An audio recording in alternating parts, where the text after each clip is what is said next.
Welcome. Hello, everyone. We're now live. I'd like to welcome everyone and thank you for joining the premiere session of Project 44's LinkedIn Live Partner Spotlight. I'm Thomas Deakins, Vice President of Strategic Partnerships and Alliances here at Project 44 and host of this new and exciting Technology Partner Series.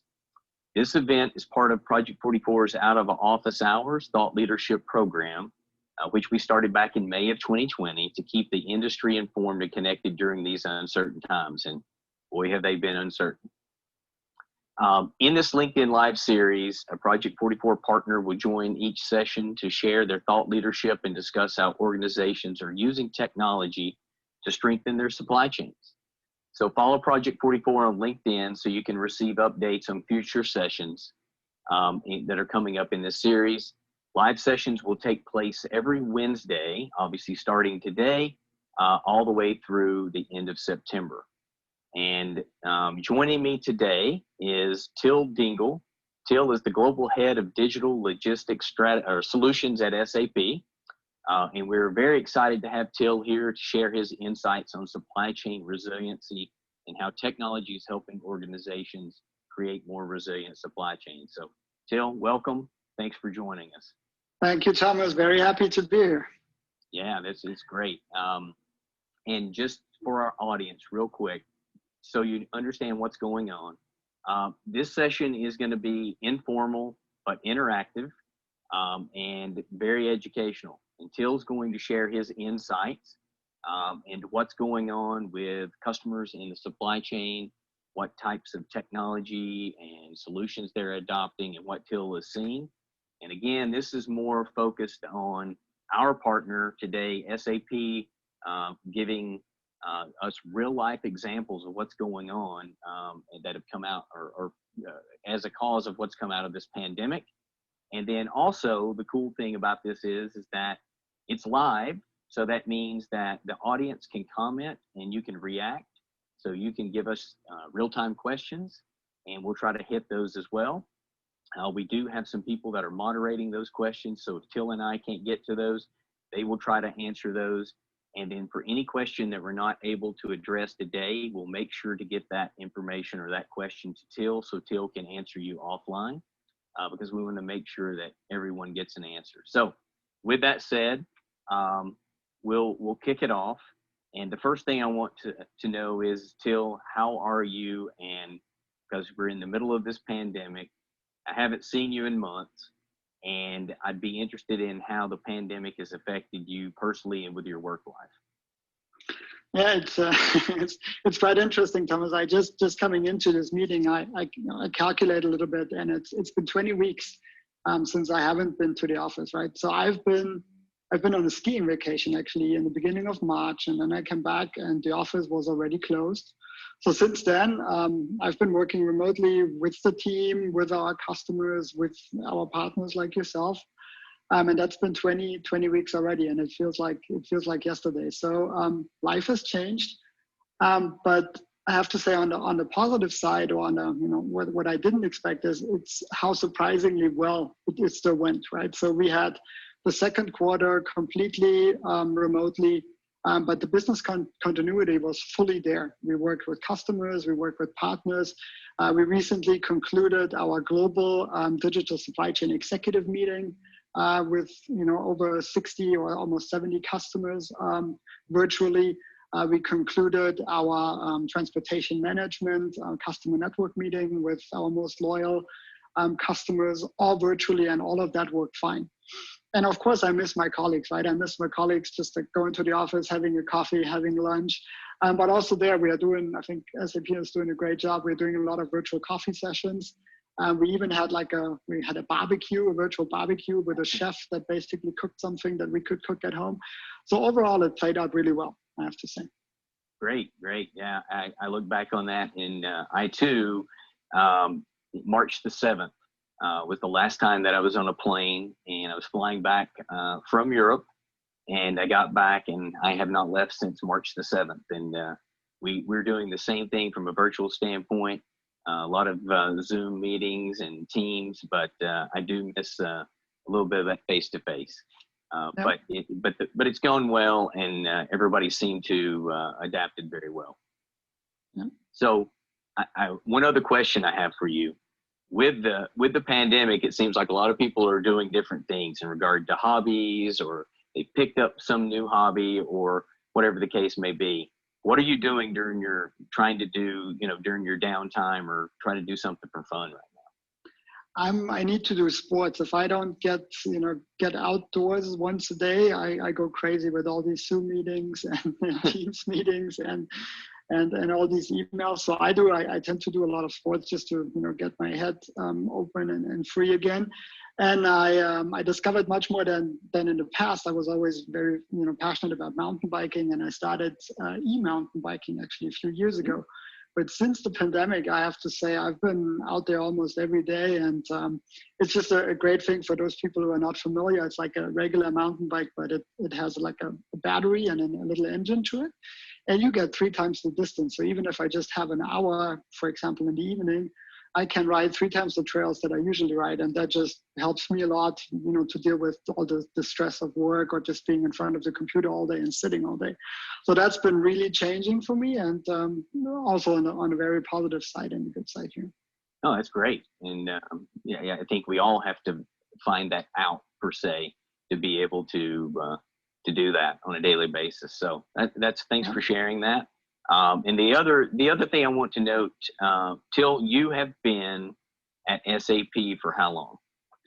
I just completed 20 years. So Wow. I started 20 years ago as a consultant in supply chain, actually, and then was in different positions, mostly related to supply chain and digital logistics.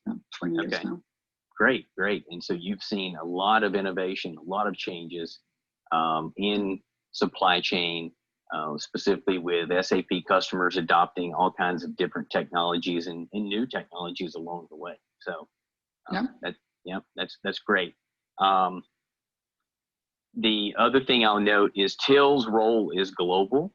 So with that, Till, you probably have been to the US a few times to meet with SAP's largest customers and for conferences like Sapphire.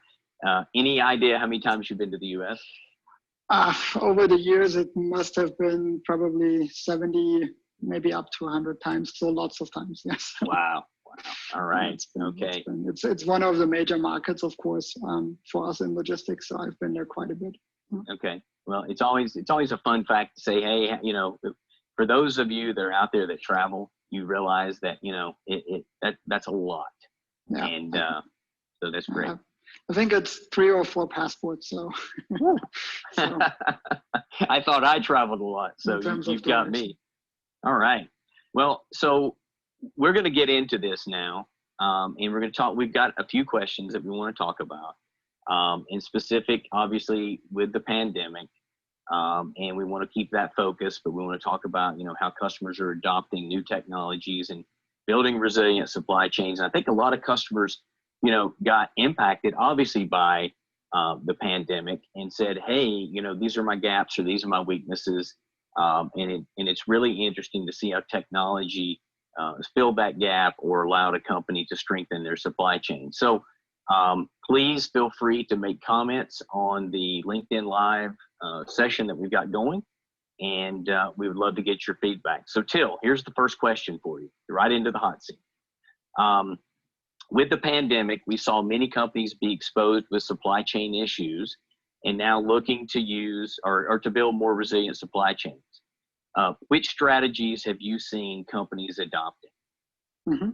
So since I live here in Europe, I have a European perspective on things, but since, like you mentioned, I have a global role, I've seen and heard from many customers also globally what's been driving them and what they're trying to change. So maybe one thing that I've seen across the globe that everybody had in common is, if you first talk maybe about the issues and then talk about what strategies are companies adopting. So one was empty shelves, right? Replenishment of shelves. I think you've seen this, the classical toilet paper, flour, things like that. So, replenishment was definitely one big thing because people were just buying in panic and, trying to stock up for whatever may be coming, right? That's one thing. The second thing we've been seeing and hearing a lot is congestion at different facilities. Just because facilities were shut down, companies were trying to cope with the situation. They were trying to focus on certain facilities, so they closed some smaller facilities. The bigger ones were then under a lot more pressure. We've seen congestion, and then later on when we talk about the network and scheduling and things like that. So that was another very big topic. The third one is shortages in staffing. And we've seen this, I think, in Europe, maybe a little bit more than in the rest of the world, but especially in transportation, you have a lot of trucking capacity actually crossing the border. And some borders could not be crossed, right? So therefore, the capacity went down in the first couple of weeks of the pandemic.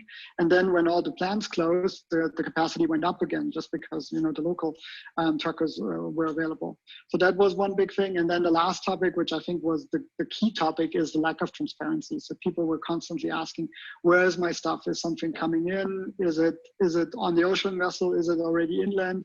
Where is it? What can I do? And when can I get it?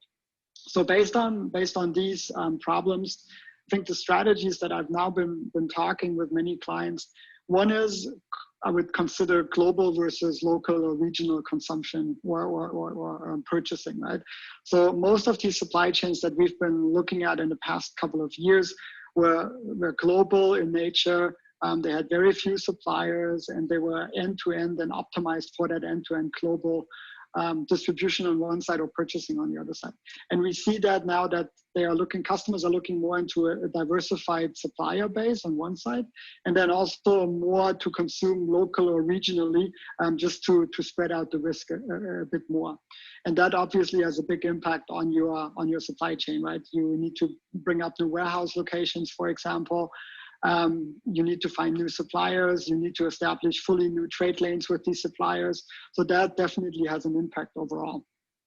The other topic that I think was key is an acceleration in e-commerce.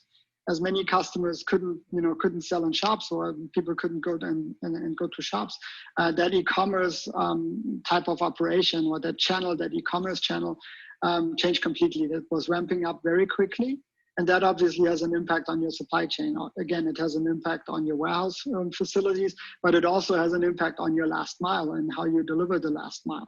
Right. With visibility, with customer centricity, and everything that comes with that.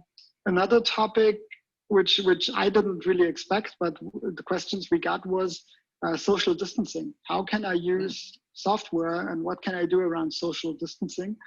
And there, one answer could be, for example, what I've seen with customers is in the warehouse, right? So that they have the people the pickers basically stayed in their aisles, and then they basically dropped off and gave it to a cobot, and then the cobot did the distances between the aisles, so that the people could always stay in their area and didn't have to interact with other people.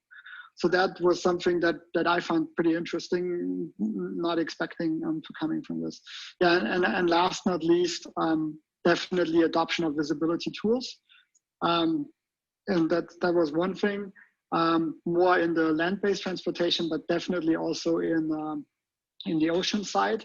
And then of course for air, this was a big topic as well, as many customers had to move to air just to bring back the goods and to fill the shelves again, right? So some products had to move to air freight, and that was also a shift that we've been seeing. Yeah, so those were the strategies that I've heard most about. You know?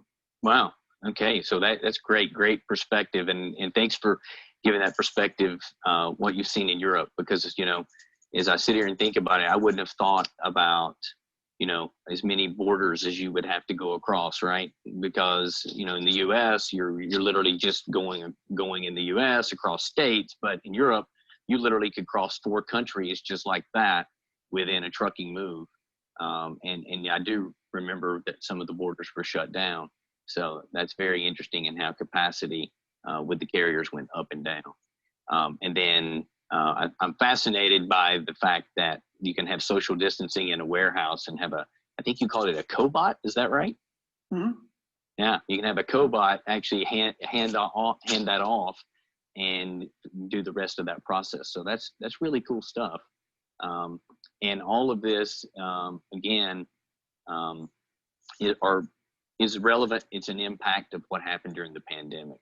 And I think I guess the question now would be, do you think this technology and this adoption will continue on and allow customers to continue to use these processes?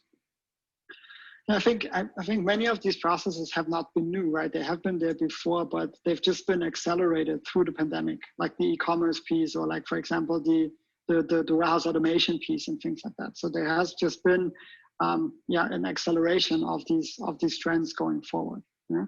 And then when we talk about technology, I mean, there's been so many different areas to talk about. One other topic, when we talk specifically technology closing the gaps, that came up a lot, was that entire fulfillment piece, right? Available to promise if you want. If I get an order, can I guarantee that order? Do I have inventory at hand? Checking that inventory. If I don't have inventory, or if I have limited inventory, as we've seen in the past couple of weeks, how can I manage that? How can I manage allocations? So I give it to my most important customers, or do I have maybe substitutes and things like that? So topics that were always of interest to customers, like ATP, now just came back with a lot more focus. Can you give this to me? When can we do this? How quickly can we implement this? So this is definitely one area. And then the other area that I found interesting was we eventually called it pop-up warehouses. So many of our existing clients came and said, we run warehouse management software from you guys, but we need to bring up a new warehouse in a couple of weeks. What can we do to bring up such a pop-up warehouse that we need to stage for maybe half a year? And then not knowing where the pandemic goes, and then maybe we have to wind it down again. But what can we do here? And we actually have jointly with our partners created a package there where you could implement such a warehouse in 90 days, just to accelerate that in this type of fashion. Then one other thing that in terms of technology solutions that I've seen, in general, I've seen the move from on-premise to cloud hugely accelerating, just because of time of adoption time, or time to value. I think has been a very important one. But also as companies hold on to their cash, it's obviously a different model to invest in more of a capital expenditure, big software project, or if you do more an operational expense and invest in smaller pieces of software that you can very rapidly deploy. So that cloud acceleration was also a very big topic. The robots we talked about, which was interesting in itself. We also got a few requests for transportation management software going into the visibility space, right? So how can I, in a more optimal way, try to manage my freight and try to consolidate? Just because the volumes were probably not there. That's my reasoning for it. The volumes were probably not there, and that's why that entire notion for how can I consolidate better, how can I fill my trucks better, and how can I use software for that, that also came into play. And then visibility, the whole thing about live tracking, where are my goods, like I said, across the different means of transport was a big topic. But also not just tracking on a shipment level, really also tracking on order levels and on delivery levels, right? So a lower level of tracking was also required by many customers, just because some of the products were so scarce that I think they needed to have that very detailed visibility, just to also have a good customer service towards their clients. And then the last topic I want to mention on the technology side, which also I could have seen coming, was in the material traceability area. So the provenance of goods. Where did the goods come from? Where did my masks come from? Where did certain materials come from that are using throughout that supply chain? So tracking where the goods, the origin of the goods, but also who touched the goods as they were moving through the supply chain. So that was one other big topic, more in the pharma industry and medical supply industry, that came up, and obviously blockchain being the technology for that. Sure. Wow. Okay. So that's a lot of technology, a lot of solutions. Thanks for that insight.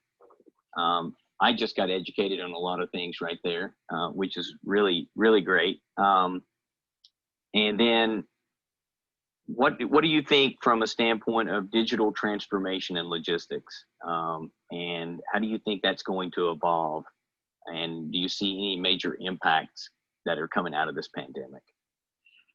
Yeah, similar to what I've mentioned before. So I see digital transformation as being accelerated, and many of the projects we're currently seeing, as production goes down, or as many companies work only part-time right now, many of the IT projects are still being executed because they're so important when you come out of the pandemic, that you can run on a state-of-the-art technology infrastructure. And many projects, I've actually seen some projects being pulled forward or being accelerated, just because companies said it's so crucial when we come out of the pandemic. We want to be fully automated, for example, in certain areas, or we want to be better than we were before. So I think it was, I don't want to say it's a wake-up call, but I think in many areas, that time that we now have, or that we had in the past couple of weeks and months, was actually used for the benefit of bringing technology into the business more and more. So it's that acceleration. And another thing that I'm noticing, and I'm not sure if this is because we have such a broad portfolio, but that there's this notion of end-to-end business process execution across multiple software solutions. I guess you could call it supply chain convergence. We talked about many years ago. That seems to be coming back.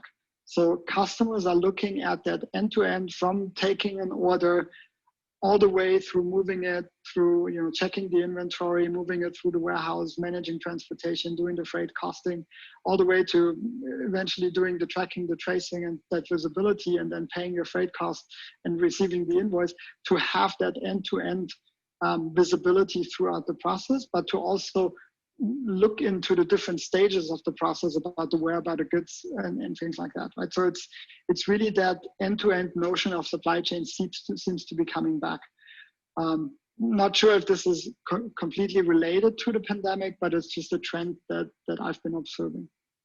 Yeah, great call out there. And that people are probably wondering, where does SAP and Project 44 fit together? And one of the things is we're the visibility partner for SAP through the new strategy that you were talking about a second ago, when you think about digital transformation within the logistics business network. So you guys have this network of networks, and we're one of those networks that powers that capability for SAP customers to be able to have real-time visibility, and I'll point out collaboration as well. And the other thing I'll note is that we've got some exciting news coming out in September that for some projects that we've been working on together, and some new functionality that'll be coming out with the Logistics Business Network. So stay tuned for that. And then the other question I'm really interested in, Till, and I know a lot of people are on that are either SAP customers, could be prospects looking at SAP, consultants. Everybody wants to know what's coming next.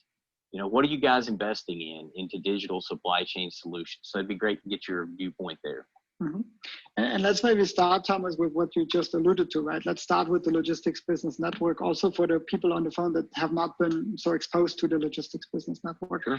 So the Logistics Business Network is basically the solution that opens up your supply chain beyond the four walls of your company, right? And touches your carriers, your suppliers, it touches your 3PLs. And we've been investing here for the last 2 years into a new product called Logistics Business Network, which does freight collaboration, where we work very closely with our friends from Uber Freight and InstaFreight. Then we do, and of course with Project 44, but then also in the tracking and tracing environment, we work with Project 44 as a strategic partner. And like you said, we will open this up for more and more partners to come on board and to connect to the Logistics Business Network as the integrator into the backend applications of SAP. So into our transportation management solution, into our S4 solution, into our Ariba solution. And we will not just integrate, or we are not just integrating all this data, but we're also aggregating this data, so we can provide a global view, multimodal across regions, to provide that visibility that many companies are looking for. And then one of the major areas where we are investing in currently is what we call the intelligence insights from the networks, which will be an application that we're currently working on, which sits on top of that network, that aggregates the data, and then basically provides that visibility, so you can always see at any point in time what's going on in your supply chain, and you can manage it by exception. So this is something we heard from, we have a customer council also in logistics network. We heard from almost every customer, and that's why we're putting a lot of focus on that. So this is one area, the logistics business network, one area of innovation that we are driving big time. Along with that is what I would consider the digital twin, right? We're getting a lot of requests right now from customers about integrating sensor technology for different things. Temperature, did the box move, did it shake, anything like that. And I think in the future, we will get a lot of the data directly from sensors instead of from many of the networks that are out there. So this is also an area that we're strongly looking at and that we're investing in. The third one is robotics. So we talked about this, and robotics is mainly in the warehouse. That's an area we mentioned already. And then another one important is machine learning and data science, right? Now that we have all this data available from the networks, from my transportation execution, from my order management and fulfillment, what can I learn from the data and how can I project this into the future and how can I recommend and help my day-to-day users on processing the orders or processing the shipments. So that's also another big area. So I'm talking about the data-driven logistics enterprise, if you will. And then the area number 5 is supply chain convergence. And you will actually see that just in the next few weeks. We'll have major releases in transportation management and warehouse management. You will see very close collaboration of those two products. I mean, they have been very close before, but we invested even more into bringing those together, but also warehouse management with manufacturing execution. And then what I would also consider supply chain convergence beyond your own company is, of course, bridging that into the networks. So that's an area. And then let me just make sure I don't forget anything. Yeah, and then the other one is, of course, extending that partner ecosystem, which is very dear to our heart, right? So you talked about the network of networks. So we will be bringing on further partners into that networked environment across different industries and across different modes of transport. Yeah. So those are the different areas going forward, and a lot of investment going there. Yeah, and you guys have had a lot of innovation in the last, as you said, the LBN, I think it's 24 months, but we've been a partner with you for well over the last 12 months, and we've seen a lot of innovation and being able to put forward a visibility solution, empower the logistics business network for customers to be able to track their shipments, whether it's over the road or other modes, and being able to have that real-time visibility. And again, that goes back to one of the things you were talking about a minute ago with the pandemic, understanding where my inventory is, right? And not only understanding my inventory at a company, looking at it from an inbound side. So where are my raw materials, where are the products coming into my DC, but as well as the information or the products that are going out to fulfill those orders. So I would call that more giving that holistic view of the supply chain from a visibility standpoint, and SAP customers can get that through the LBN, again, powered by Project 44. So we do have one comment that was, it said, Till, how important is it really to get down to the SKU level for visibility, and is that possible? It is definitely possible, getting down to the SKU level. I would distinguish by industry, right? In the luxury goods level, in the luxury goods industry, I think it's important if you talk about the pharma industry, yes, you want to go down to the batch level, right? So serialized batch kind of tracking is super important. And there are technologies definitely in place to do this, right? So we've been doing that batch tracking or that SKU level or serialized tracking for many, many years. And I think it will become even more important. I mean, I'm seeing actually, and that's also an area of investment. I didn't mention it because it's more of the continuous innovation that we're driving, but this is definitely an area in which we like, because we know the SKU, we know the material, we usually know the serialized piece of the product. So this is something that's super important for us.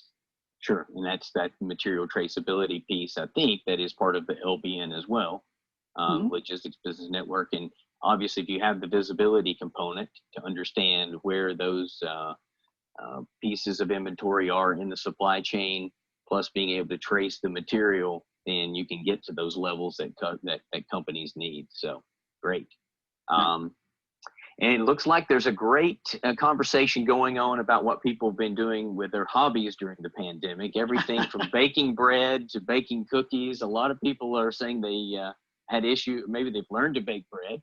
So probably, but I'm not seeing a lot of questions currently. I think we've hit a lot of topics.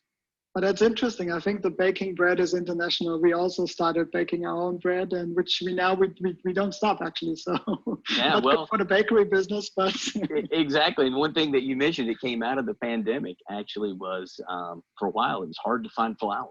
We had a really hard time to find flour. The new thing right now, at least I'm experiencing. I live in the South of the United States. I live in Tennessee, and it's hard to find glass jars and lids to do canning. So to can your vegetables or to make salsa or whatever the case may be. Seems like there's a big run on that.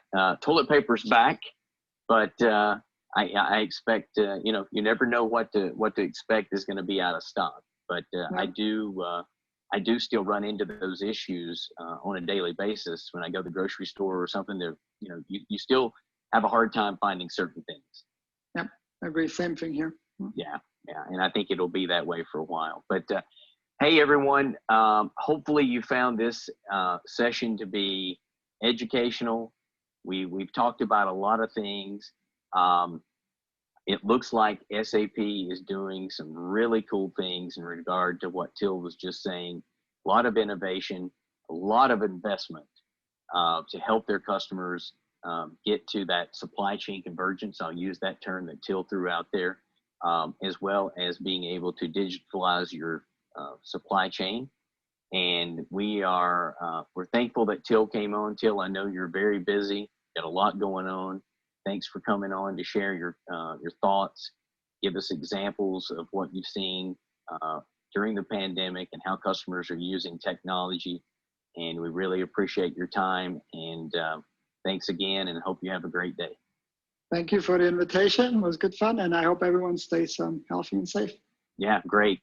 And as always, it's an honor to be a partner with SAP.